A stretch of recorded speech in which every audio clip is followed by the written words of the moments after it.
Les entretiens du marquis, bonjour à tous. Sandrine Rousseau est-elle le cheval de Troie de Macron et de Klaus Schwab? Autrement dit, est-ce qu'elle n'est pas en train de dramatiser la situation pour faire en sorte que Macron, par la suite, puisse instaurer ce passe carbone avec beaucoup plus de facilité? Eh bien, nous allons voir les éléments de ce dossier. D'abord, elle a stigmatisé les hommes et le barbecue. C'est tellement absurde, tellement débile qu'elle a dû d'ailleurs faire un peu marche arrière et regarder ce qu'elle dit à Ruth Elkrief pour se défendre. J'en ai marre en fait. J'en ai ras-le-bol. C'est-à-dire que là, on a passé un été caniculaire. On a passé un été avec des feux de forêt partout. On a passé un été où des villages entiers étaient abreuvés d'eau par des citernes parce qu'il n'y avait plus d'eau courante. Et on arrive cet été, et je dis juste, il va falloir travailler sur la symbolique de la viande dans la société. Et là, tout le monde dit « Ah non, non, non, j'avais dit, il va falloir travailler sur la voiture. Non, non. » Enfin, à un moment, qu'est-ce que vous êtes prêts à faire en fait? Qu'est-ce qu'on est prêt à faire pour prendre vraiment la mesure du dérèglement climatique?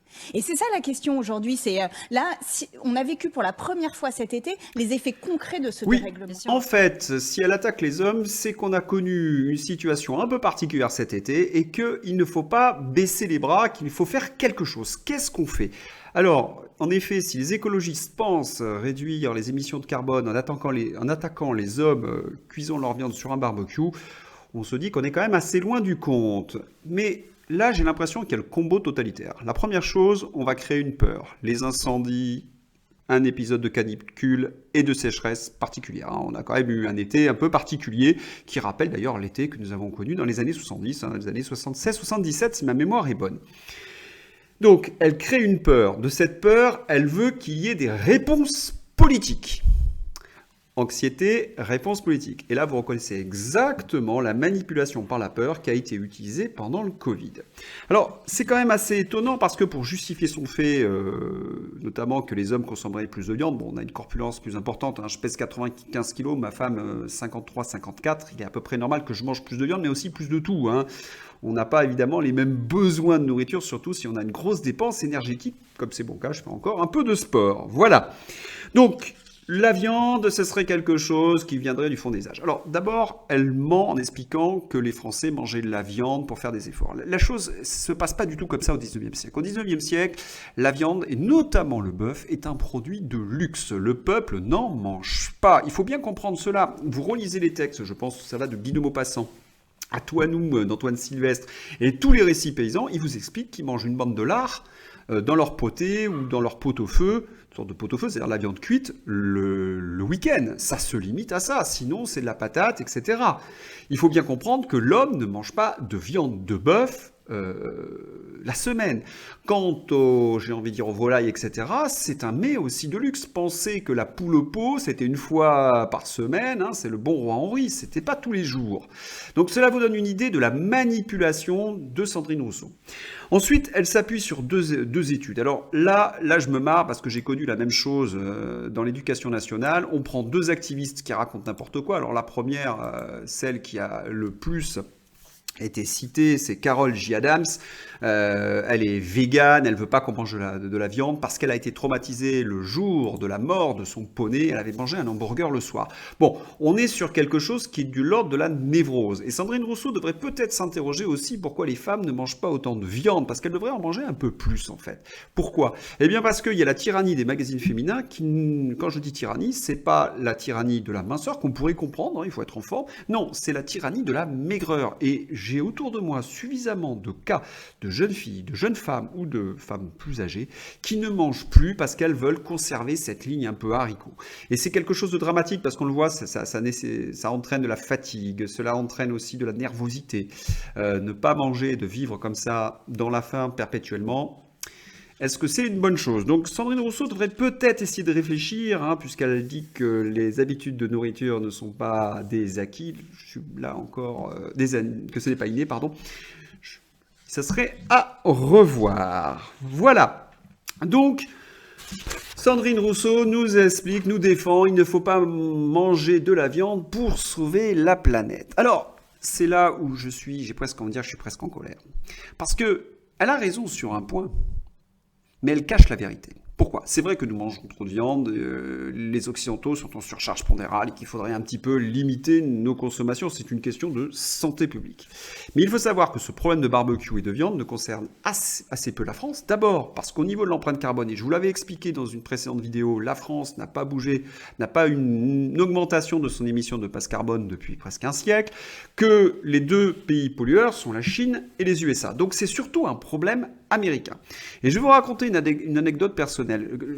J'ai habité Hong Kong plusieurs années et lorsque je suis arrivé à Hong Kong, voilà, j'ai voulu manger de la viande de bœuf, j'aime bien ça. En plus, je suis dans une région de viandards en ce moment, la Bourgogne.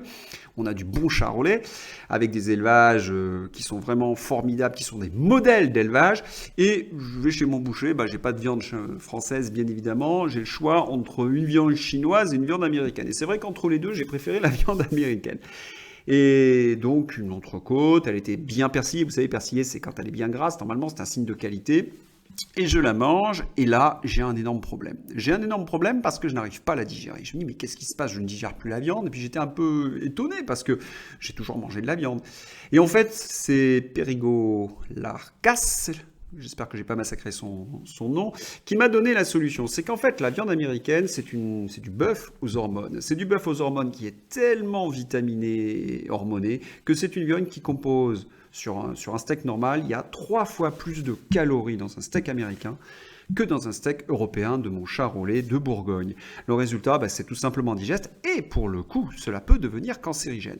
Et là, on met le doigt sur la chose. L'industrie agroalimentaire américaine empoisonne les Américains et nous empoisonne aussi parce que nous avons de plus en plus de produits américains, trop de sucre, qui est la base des cancers, trop de viande aux hormones, trop de sel, et puis alors, je vous ai parlé du sucre, mais il y a aussi les sodas, etc. Moi, j'ai eu des ancêtres, mes grands-parents, mes arrière-grands-parents, qui sont morts très très âgés, en tout cas ceux qui ont survécu des guerres, parce qu'il y a eu beaucoup de morts pendant les guerres 14-18 ou 39-45, mais ceux qui n'ont pas été tués à la guerre ont vécu très vieux, parce qu'ils avaient une nourriture équilibrée, parce qu'ils faisaient le carême, parce qu'ils faisaient le jeûne le vendredi, etc. Donc, ils savaient manger, et ils savaient aussi ne pas faire d'excès. Donc, le résultat, ils vivaient longtemps. Aujourd'hui, alors qu'il n'y a plus les générations qui arrivent n'ont pas vraiment connu la guerre, nous voyons une baisse de l'espérance de vie. Une baisse de l'espérance de vie, c'est parce que nous sommes empoisonnés par l'industrie alimentaire. Est-ce que Carole Rousseau, Sandrine Rousseau en parle? Bien non. Parce que les McDonald's ou toute la filière bovine américaine, généralement, elle se débrouille aussi pour soutenir, par exemple, les LGBT, c'est ce qui est le cas de McDonald's. Donc, on ne vise pas les grandes sociétés agroalimentaires, qui sont proches d'ailleurs d'un certain pouvoir de la World Economic Forum. Non, on va culpabiliser quelqu'un qui n'a fait aucun délit, qui mange de la viande avec ses amis une fois de temps en temps devant un barbecue, en faisant croire que l'empreinte carbone qu'il dégage est tout à fait inouïe. Et là, c'est exactement ce mensonge que Macron veut nous faire passer pour pouvoir mettre en place son passe carbone. Car quand on parle de pollueurs, eh bien il faut regarder les gens qui polluent réellement. Et nous avons quelque chose qui est véritablement qui nous donne exactement les coupables. Alors Écoutez. ils ont commencé à faire des comparaisons entre les voitures et ces bateaux. Et ces calculs révèlent qu'un bateau émet la même quantité de soufre qu'environ 50 millions de voitures.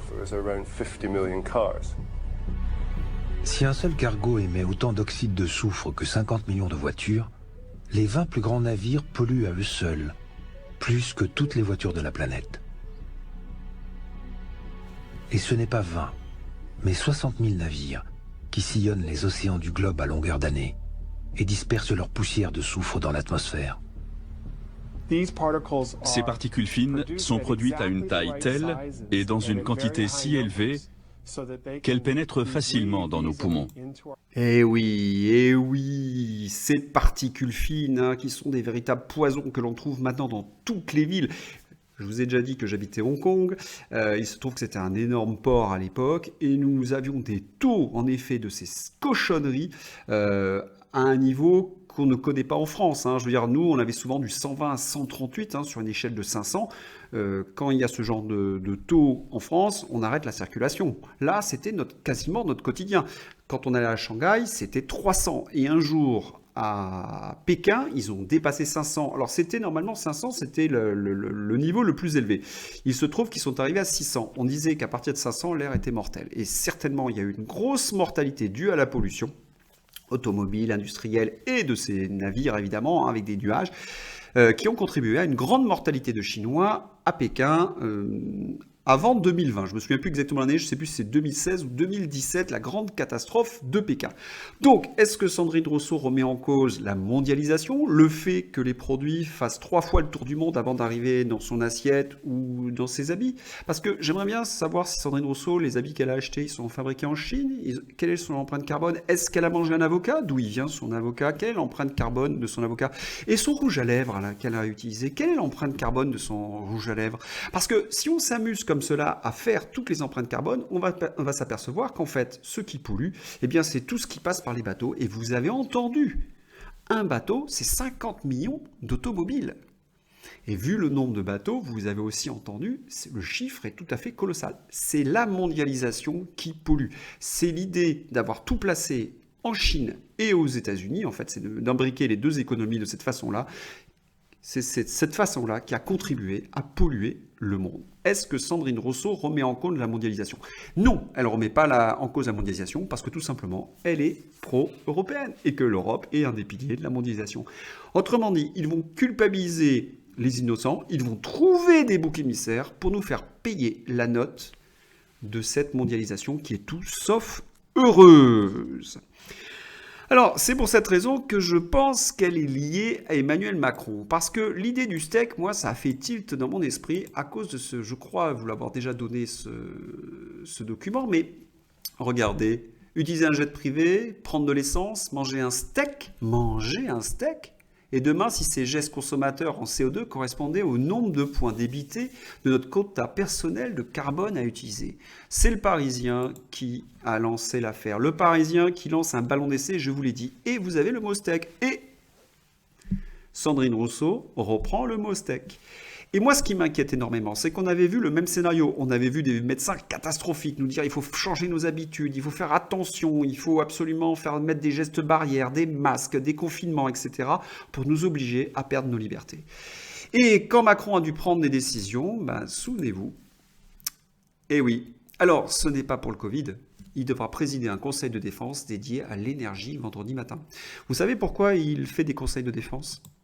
Parce qu'il peut prendre des décisions en toute sécurité, puisque personne ne sait exactement ce qui se passe dans ces conseils de défense, et puis il n'est pas poursuivi pour ses actes, justement. C'est ce qu'il avait fait avec le Covid. Il a pris toute une série de mesures iniques, il a utilisé McKinsey, sans que personne véritablement le sache. Attends, nous l'avons découvert bien après. Il est en train de nous faire le même scénario. Vous avez Sandrine Rousseau qui nous dramatise et qui instrumentalise la sécheresse de cet été.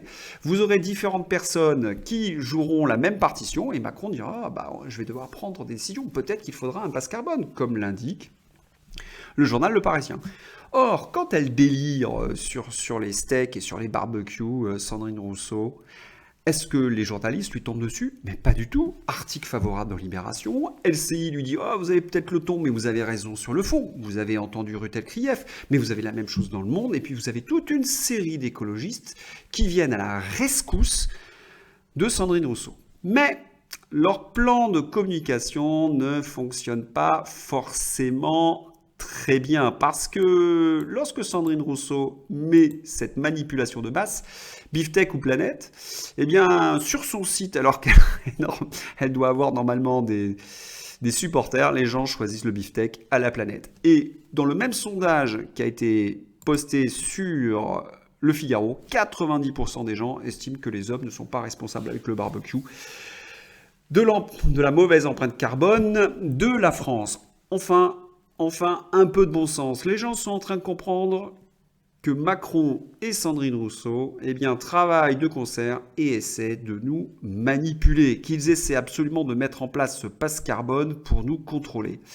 N'oublions pas que ces européistes sont dirigés par une personne. Ils veulent mettre en place ce nouveau monde. Ce nouveau monde, vous savez, cette 4e révolution industrielle, mais quelle est la personne qui veut la mettre en place? Dans un monde où il y a le nouveau et l'ancien.